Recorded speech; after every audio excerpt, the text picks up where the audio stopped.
Kahapon ng hapon habang patay ang oras ay naisipan kong gumala sa sementeryo. Kaya tinawagan ko si Mother Earth, sabi ko gagala kami sa sementeryo para madalaw namin si tita at saka si tatay. Noon na nga muna namin pumunta kay tita, nagtulos kami ng kandila. Magti 3 years na ngayong January 24.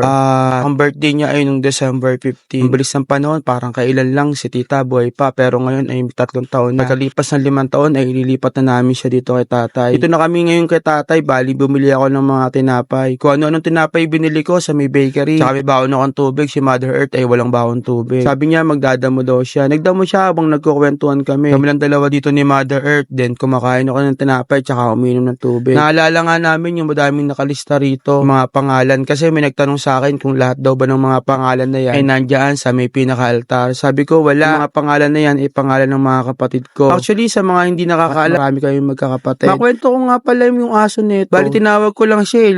Umaano kasi yung buntot niya. Then pinigyan ko siya ng tinapay. Kinain naman niya. Pagkatapos ay nandiyan lang siya. Kinakausap ko, nagugulat nga si nanay. Maya-maya biglang naupo. Biglang tumambay. Malaki yung aso eh. Medyo pandak lang pero malaki. Mukhang lalaki yung aso. Hindi ko rin napansin kung lalaki o hindi eh.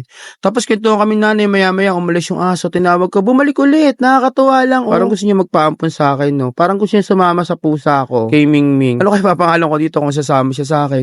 Hanggang papalayo siya yun. Lumilingon-lingon pa rin siya sa akin no. Nakakatuwa lang. Sabi ko kay Mother Earth yung aso hanggang sa papalayo eh. Pag tinatawag ko lumilingon. Kaya lang hindi ko na tinawag kasi para hindi na bumalik yung aso. Napapagod lang. Kwentuhan na ulit tayo. Yung nga palang pangalan nandyan ay pangalan ng mga kapatid ko. Hindi nyo na itatanong ay marami kami magkakapatid. Kami ay 10 na buhay na magkakapatid. Pero kung buhay kaming lahat kami ay 16. Opo tama po 16 po kami. 6 po yung patay. Isa lang po yung nanay namin at saka isa lang po yung tatay namin. Ganyan po kadami ang naging supling ni Mother Earth tsaka ni Father. Noong mga panahon yun ay sa bukid pa sila nakatira at saka hindi pa usang kuryente. Kaya siguro wala silang libangan. Kaya dumami kami ng ganito.